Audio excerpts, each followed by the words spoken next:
My name is NSang. I'm joining this meeting with my colleagues as a Kachin representative of Kachin Political Interim Coordination Team. It's a interim body that will coordinate for the Kachin community, not only inside Burma, but also diaspora community that's going to make voice as a collective voice. I think all the panelists and all those members that's joining today. It's an incredible day and probably the first time that our delegations have met with Italian people, and we're thankful for that. Before I go on with my summary, I want to preface with the fact that current crisis in Burma is not only a stain against Burmese people, but also against the consciousness of human beings, right? As a human society. It's a blatant assault on our people as civil people. So when we see this, I reside in the United States, and when I see my people getting slaughtered and our voices being overthrown just by a barrel of a gun, it stains my consciousness, and it makes me feel how vulnerable it is as a civilian to vote for somebody that we like or that the people like, and suddenly somebody with a gun just show up and take over. But this is a practice that's been ongoing in a very tragic scale, because my country has witnessed this kind of tragedy since the day our country was born. As you know, civil war was born with our nation, making it the longest running civil war in the entire world as a human being. So that speaks in volume of the tragedy in Burma. So because of that, my people began armed revolution because of various numerous attempts to have our disagreements engaged through civilly. It all failed. So in 1961, our forefathers waged armed resistance to have our voice heard. And now it's many generations. We're in the third generations and still resisting. So in 2011, actually in a few days, in 3 days, we will mark a intense renew of civil war in my own homeland, Kachin region in northern Burma. We're located between China and India, and we're probably the only state in the country which has a border with two sovereign nations, China and India. We're wedged between China and India and right south of Tibet. So this fighting has been ongoing for nearly 10 years, and an intense fighting. The world has recognized our suffering to a certain extent, but very small in number of people discussing taking an action. So in 2011, when the war broke out in Kachin, there were rapes, murder, pillaging of villages. Fundamentally, the same process that we have witnessed generations. But lack of response from international community emboldened this Tatmadaw, a Myanmar army, to strike similar atrocity against those in Rakhine, Rohingya community. So lack of international commitment emboldened these people to wage a larger campaign against other minorities. And as you know, in 2017, they waged a genocidal campaign against Rohingya, and we don't see a substantive international response. And that in turn emboldened them to do these kind of things. The staging of a coup is just is legacy of lack of response from the international community. Why is this important? It's important because there was a social fabric, a social contract that was forged between civilian and the army back in 2008 and 2010, that they're going to reduce their hold on power if international community commits to re-engage them. So rapprochement was ensued back in 2010. But the cards was decked against them. So now they want to reshuffle the cards and start a new deck. And that's why they stage a coup. It's nothing but an attempt to continue the status quo that they have and not to pursue a civilian-led government. If we continue to let this type of usurpation of power, our country will be in the dark ages for many generations, because we have witnessed what they could do in 1958. They led a coup in 1961 and 62. They did the same thing in 1988.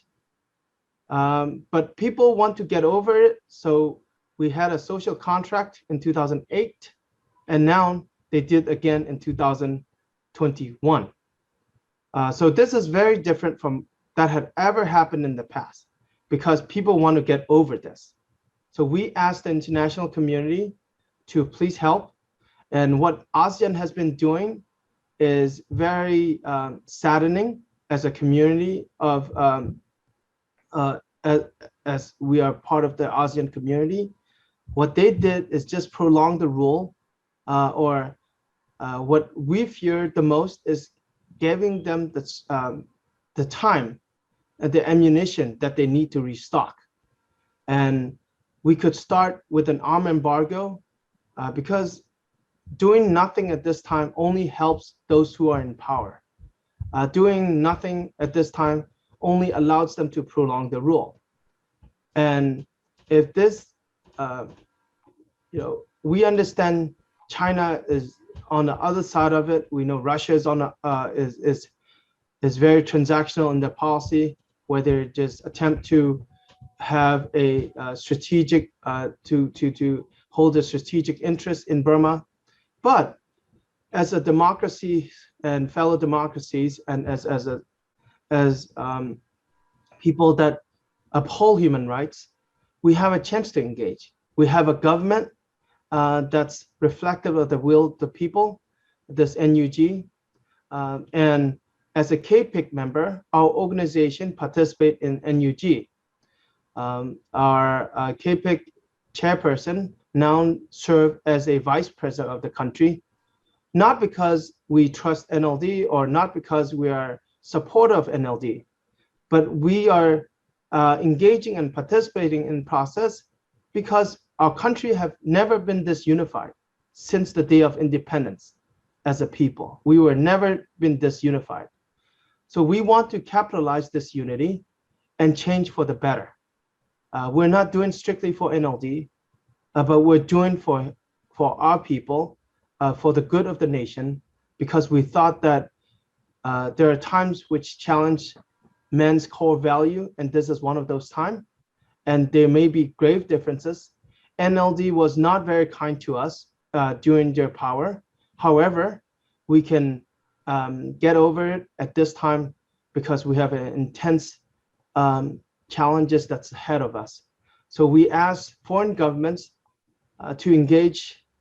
We all know and we all talk about the challenges with SAC, but we have avenue to engage the civilian-led government of Burma, and that's engaging with NUG and empowering those who are suffering.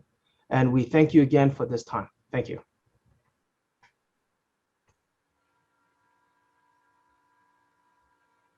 Grazie, grazie Gusan Sang. Darei la parola brevemente a Peter Lam, che ci parla dall'interno dello Stato Kachin. Peter, can you, yes. Yes, I am here. So my colleague Kumsa had presented very well. So I don't have yet now. I will be later.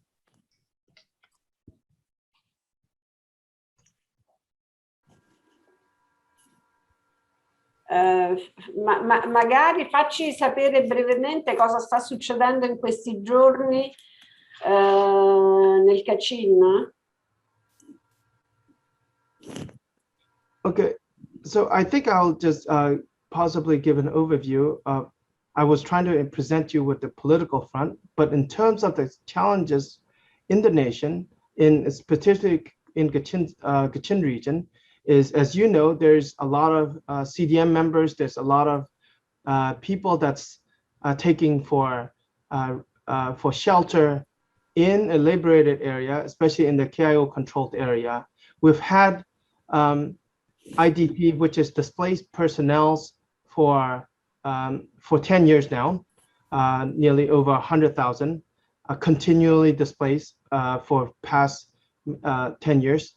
And we have additional people that has been displaced because of the fighting between KIA and also with the SAC forces. The premise of the fighting is because KIA has requested right after the coup. KIA is the Kachin Independence Organization, or KIO, which is the more of the Kachin resistance organization since that was established in 1961. And it's one of the largest army ethnic armed organization in Burma, and possibly have one of the largest political clout as well. So the fighting continued because after the coup, KIO issued a statement and urged the government, not the government, I meant the SAC, to uphold human rights and not to shoot at civilians, not to arbitrarily detain people. And SAC forces could not uphold those principles, as we all know. And they began killing people. There were Kachin state residents that were killed during marches and during protests. And after that, KIA began troop mobilization, and there were many encounters. And as recently, I think the shooting down of a military helicopter, particularly, I believe it's a Russian-made MiG-35, that was shot down in eastern Kachin state. This is probably like the first time in many, many years in Burma. So the fighting has metastasized to various regions of Kachin Kachin state, and it has only appears to be growing in numbers as well, because there are many PDF groups that's mobilizing across the country. And what we have witnessed is the soldiers in Burma army are also growing thin because they have various fronts that they are being challenged at. So when we look at the latest fighting in Kachin state, we have witnessed that they have not been able to replenish the soldiers, not replenish their troops, but they're only able to send in their helicopters and fighter jets. So it's a testament that the power is definitely dwindling from the army, but what they're able to do is to continue to wage a terror campaign, meaning just terrorize community that they have normally done. What we witness in Burma right now is small in number, but very, very large when it comes to the stain it have caused the human psyche and also mental health. It's very damaging to the mental health of the 54 million people. So that's in terms of the physical death toll, it's small at this time if we scale it to other parts of the international community. But in terms of successive atrocity, if you add it up, it's very, very large in comparison, because it would be, if we compound even in the past few years what they have done to Rohingya, what they have done to ethnic communities, what they have done to all of what they have done right now, and there are thousands that's in prison. As you know, all the previous government personnel in Kachin state are also in prison as well. So that's the short briefing of our people, especially in Kachin state on the ground. The IDP situation is definitely growing. What's different and challenging for our state is there's no cross-border aid, there's no cross-border help from any international community for us in Kachin state. They were in the past largely through the SAC control channel, but obviously they have definitely blockade all those help delivery of aids since many years ago. So that's the condition on the ground for the Kachin state.